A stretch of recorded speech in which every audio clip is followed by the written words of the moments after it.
Welcome back, ladies and gentlemen. You know my next guest as television's most popular serial killer. He now stars in the new Dexter spinoff, Dexter Resurrection.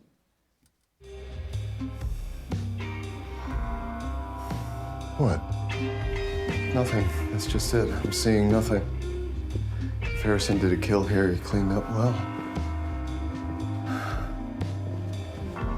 Still no blood.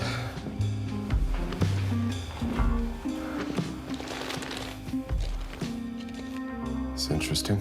The shower curtain's been around a while, but the plastic curtain liner is new. Okay. Thinking he used the plastic liner to wrap the body. And then replaced it with a new one. He may be following in my footsteps. I'm not sure that's something to be happy about. Please welcome back to The Late Show, Michael C. Hall.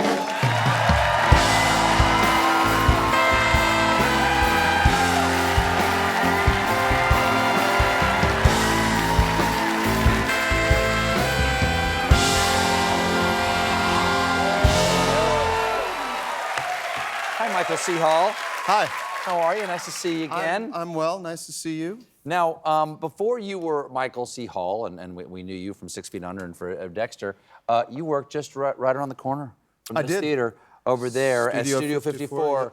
Oh, man. Cabaret is the MC. Wow. Yeah. That is a quality. Yeah, look at That's that. a quality look, man. Yeah, little Very baby. good. Little There you baby. are. You should rouge your nipples more often. Who says I? That's true. Yeah, My yeah, apologies. you don't know. I assumed. You don't know. I assumed. What do you remember about doing this?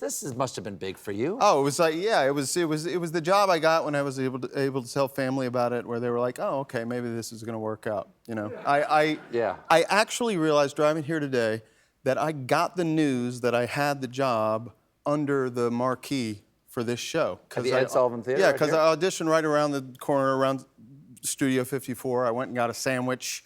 I ran into the casting director, and he said, "You got the gig." So it was, yeah, right here. You ran into the casting director right in front of his Yeah, theater? yeah. Long time ago. Wow. Back in the late 1900s. Last time we saw you on screen as Dexter, Yeah. you were dead. So it seemed. Yes.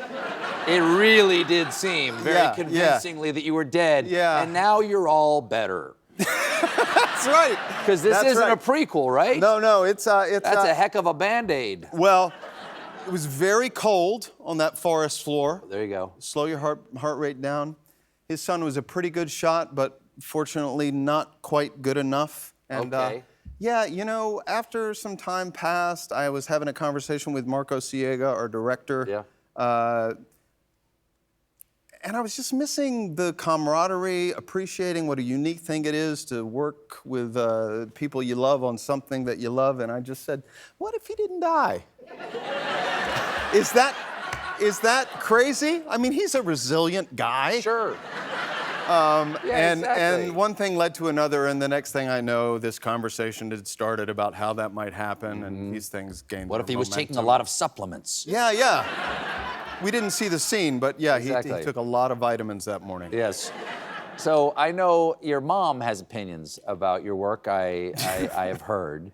Has she given you ideas for Dexter? She has. There was a time when I was coming back to the show when she thought it might be a good idea if he just joined a monastery. Which So I think Dexter would just be in a monastery. Yeah, I think it would be nice for him. I don't know that anybody would really want to watch it. But I think more than anything, she just wants to make sure that Dexter's getting enough sleep. How does she feel about her son being famous for playing this psychotic serial killer? I mean, I wish she could sit right here and answer that herself, but I think she's sort of bemused by it. She recalls this story of me when I think I was in first grade, around there. I'd gotten a new pair of Zips. Do you remember those? No. They were, yeah, again, I'm old. I did not graduate in '96, my love. They were like running shoes. They were blue with a yellow stripe. There was an ad on TV where kids would make parallel lines and then make the Z, Zips the big Z. Anyway. Oh, Zips. Yeah, sure. And so I got my new Zips. I was really excited. Yeah. I was out on the playground, and I got some mud on my zips, Oh, and I was really upset. Sure. So upset that I started to cry. Oh. And some